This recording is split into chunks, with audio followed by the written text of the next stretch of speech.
Olá, muito boa tarde. Neste final de semana queremos olhar a sugestão da liturgia para o próximo domingo, que nos leva a refletir sobre o batismo do Senhor. É uma análise que faremos hoje com o padre António Martins, responsável pastoral pela Capela do Rato, em Lisboa, e também professor da Faculdade de Teologia da Universidade Católica Portuguesa. Olá, muito boa tarde. Obrigado por estar aqui connosco no programa Eclésia. Muito obrigado. Está à frente, é o capelão desta comunidade da Capela do Rato, em Lisboa.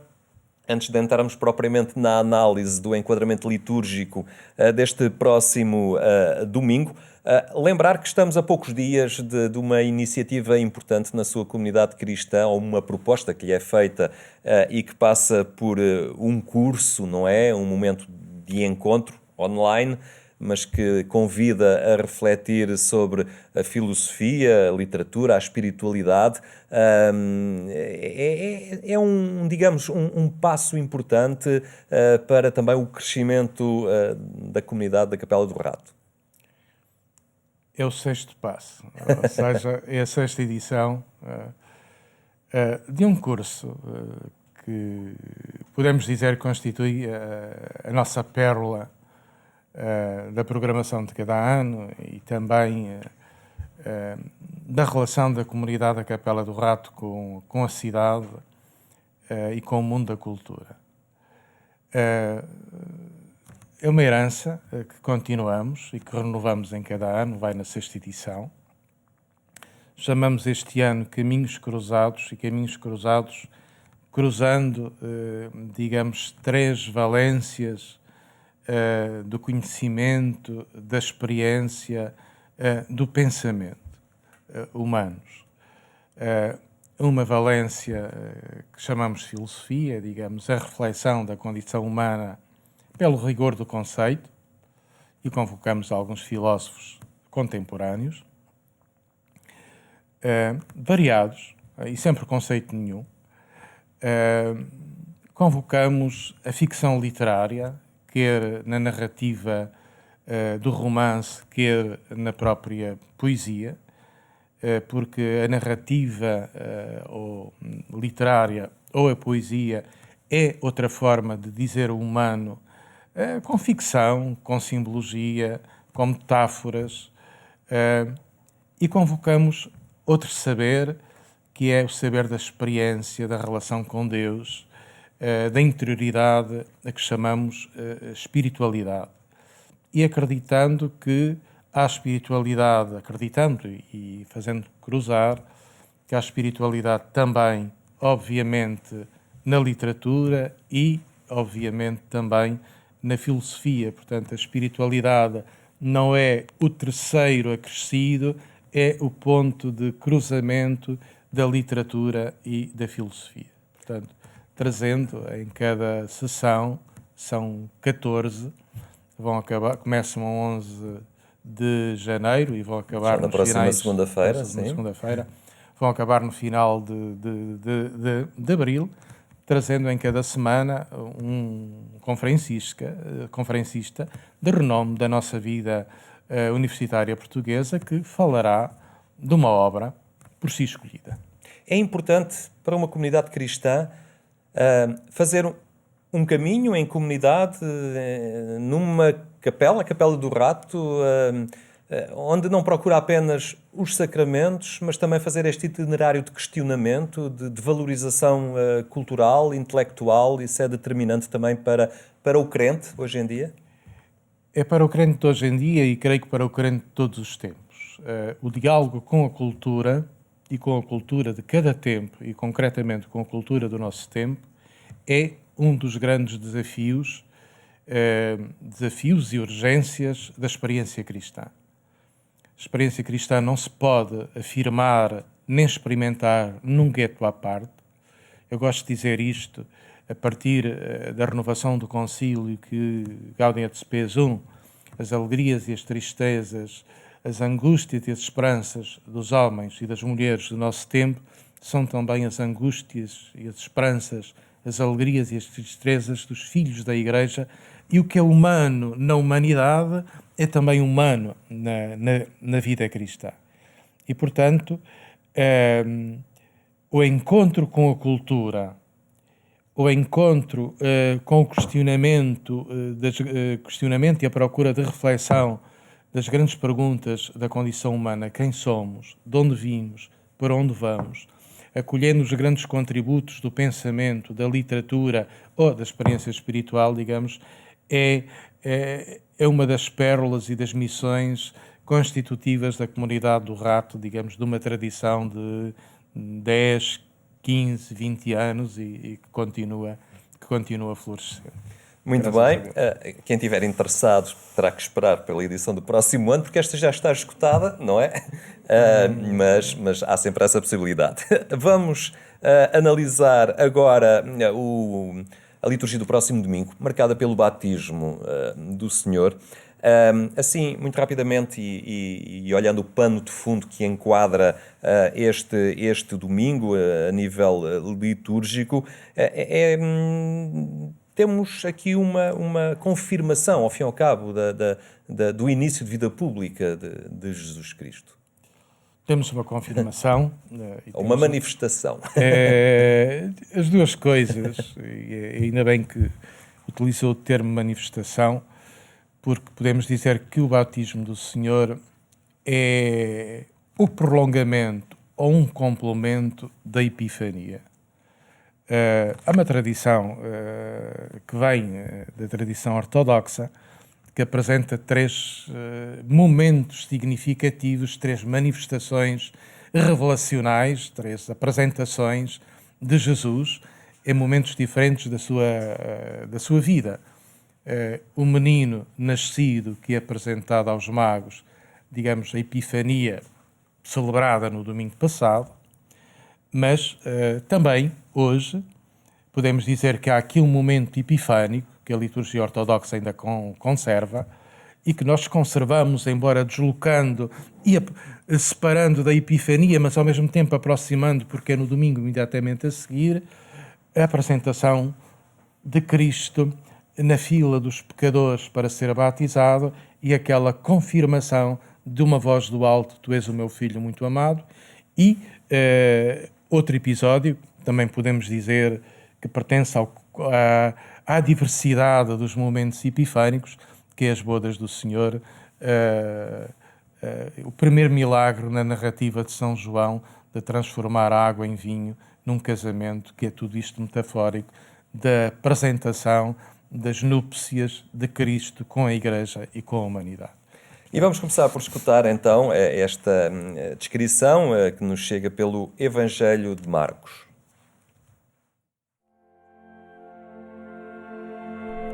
Naquele tempo, João começou a pregar, dizendo: vai chegar depois de mim quem é mais forte do que eu, diante do qual eu não sou digno de me inclinar para desatar as correias das suas sandálias. Eu batizo na água, mas ele batizar-vos-á no Espírito Santo. Sucedeu que, naqueles dias, Jesus veio de Nazaré da Galileia e foi batizado por João no rio Jordão. Ao subir da água, viu os céus rasgarem-se e o Espírito, como uma pomba, descer sobre ele. E dos céus ouviu-se uma voz: tu és o meu filho muito amado, em ti pus toda a minha complacência. Encontramos aqui, de alguma forma, uma ratificação, não é? Estes céus que se abrem, a voz que se escuta, há quase uma marca que se imprime em Jesus, que agora inicia um pouco a sua vida pública, percebendo nós agora o que há a esperar dele. Há aqui dois momentos na narrativa do Evangelho que é o princípio do Evangelho de São Marcos, mas não é bem um princípio, são uns 3 ou 4 versículos mais à frente. Já se disse antes do Evangelho de hoje, o estilo de vida de João, que vestia pelos de camelo e alimentava-se de mel e de gafanhotos, já se dizia o que ele fazia, que anunciava e realizava um batismo para a conversão dos pecados. Digamos, João é um protagonista de uma grande reforma espiritual do judaísmo daquele tempo, de um judaísmo que procurava uma autenticidade de vida, uma renovação de vida espiritual, uma transformação interior, e essa transformação interior que ele anunciava era significada por um banho, por uma imersão de corpo inteiro no Jordão, portanto um ritual que não era apenas para ele, digamos, João, e talvez na tradição essénica que ele recebeu, era um ritual de renovação de vida, de purificação, mas era um ritual de outras religiões, e até hoje podemos dizer que as abluções dentro do próprio judaísmo e dentro do próprio islamismo têm a ver com esta purificação que passa pela água. Há uma fila de pecadores, digamos, a proposta de João entusiasma, vem gente de toda a Galileia, vem gente da Judeia, vem gente de Jerusalém.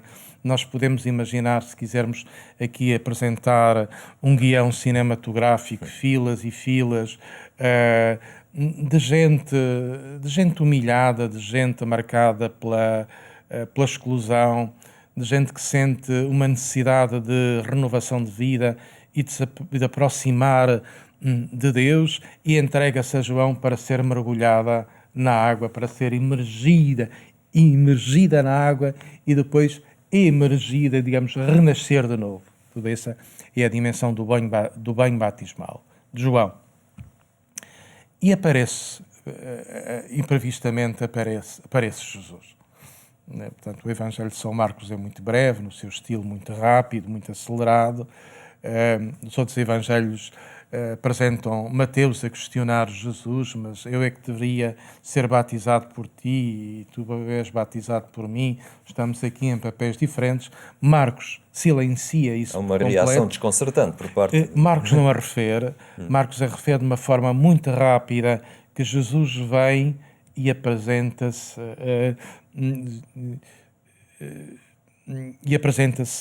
na fila dos pecadores. Digamos, João começou a pregar dizendo: vai chegar depois de mim quem é mais forte do que eu, diante do qual eu não sou digno de me inclinar para desatar as correias das sandálias. Eu batizo na água, mas ele batizar-vos-á no Espírito Santo. Portanto, eu gosto de dizer isto. João afirma-se em relação a Cristo. Toda a sua missão, toda a sua presença, todos os seus gestos, é a partir de um outro a quem ele está ao serviço e que reconhece que é maior do que ele. Sendo João o pioneiro, ele não é o mais importante, ele é apenas o que desbrava caminhos, o que desbrava consciência, para que o que vem atrás dele possa ser, efetivamente, o maior do que ele. Com esta expressão bonita de alguém que serve, eu não sou digno de me inclinar para desatar as correias das suas sandálias. Também a diferença entre o batismo, o mergulho na água, digamos um gesto ritual, que significava também uma transformação ética, espiritual, e o batismo que Jesus há de trazer, não tanto pela água, mas pelo fogo do Espírito, digamos, a partir da vida do próprio Deus, da renovação interior e de uma renovação ontológica. Mas também aqui neste episódio há uma identificação de Cristo com aqueles mais simples que estavam na fila. Cristo também está na fila, não é? Que desconcerta João, que desconcerta o leitor, digamos, porque é que Cristo está na fila? Porque é que Cristo se apresenta aliado dos pecadores? Porque é que Cristo se apresenta no meio dos marginais? Digamos, nós podemos dizer que antes do banho das águas há o banho das multidões.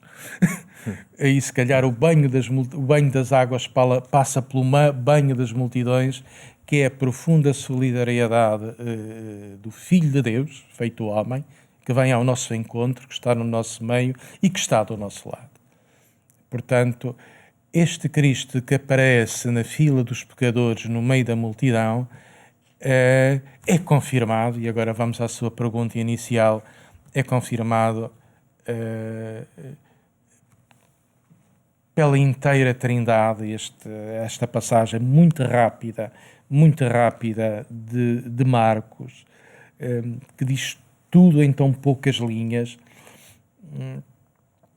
Ao subir da água, viu os céus rasgarem-se, literalmente imediatamente ao subir da água. Portanto, há aqui uma imersão rápida.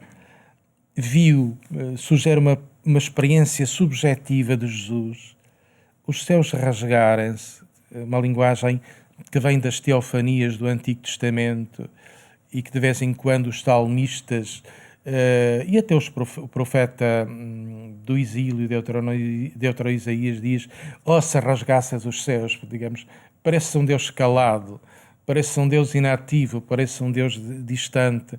Este Deus que causou tanto incómodo em algumas situações da fé do povo de Israel, transborda agora com a presença do Filho do lado dos pecadores e numa profunda aliança com a nossa condição humana.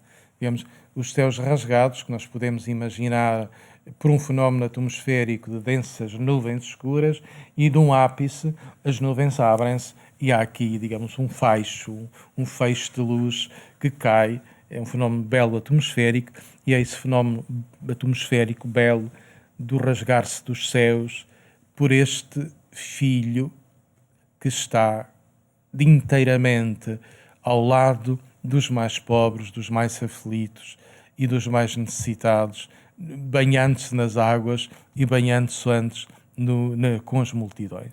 Aqui, a primeira leitura de Isaías faz-nos recuar um pouco, consideravelmente no tempo, e projeta-nos para este acontecimento que vimos no Evangelho como a concretização de uma profecia que vemos aqui em Isaías, não é? Sim.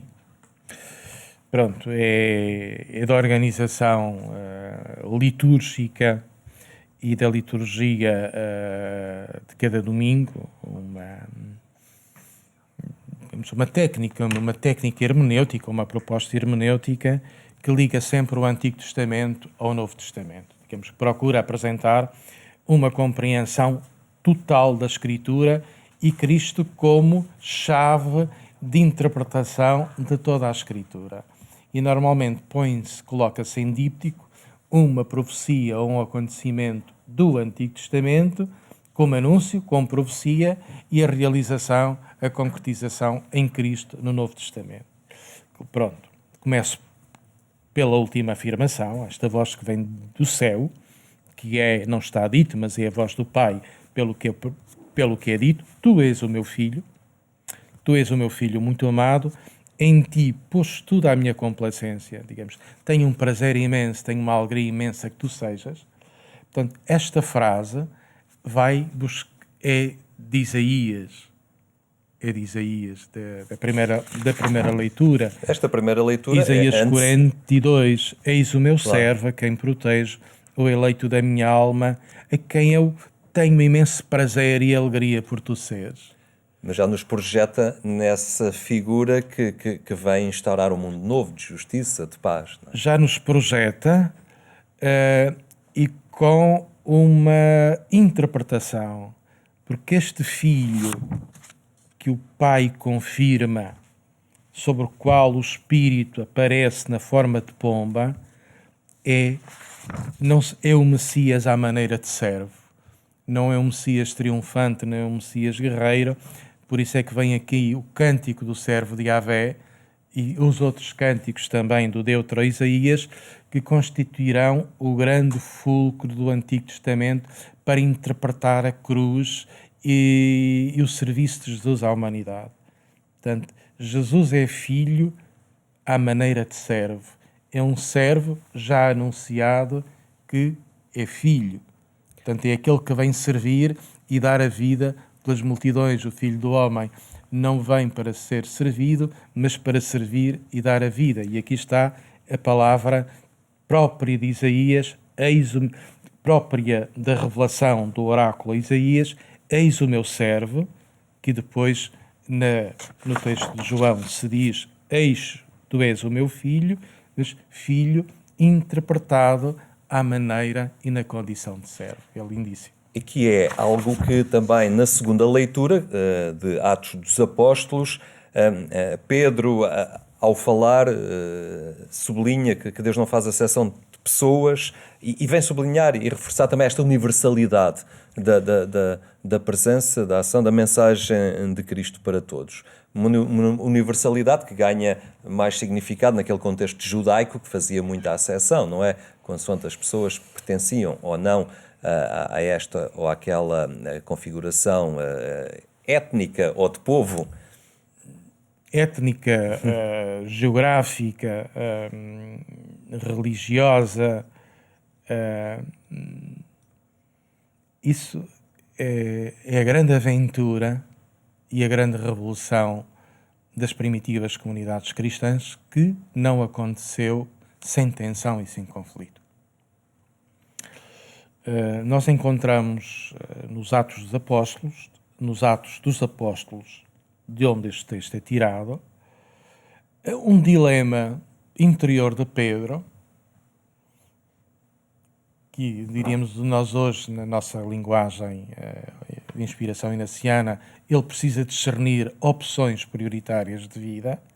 Pedro, de tradição judaica, profundamente enraizado nas tradições judaicas, começa a ter nas comunidades primitivas, iniciais, cristãos de origem grega, de outro horizonte cultural, de outras tradições, com outros hábitos alimentares.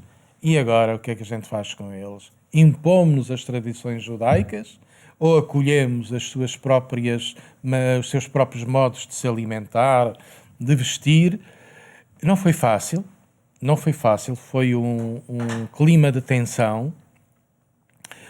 O próprio Pedro é dilacerado numa ambiguidade indefinida, que ele não sabe bem o que é que há de fazer, até que tem, neste capítulo, que é o capítulo da conversão do Cornélio, em que ele vai visitar, é hospedado por Cornélio, que era o responsável romano da presença militar na Palestina.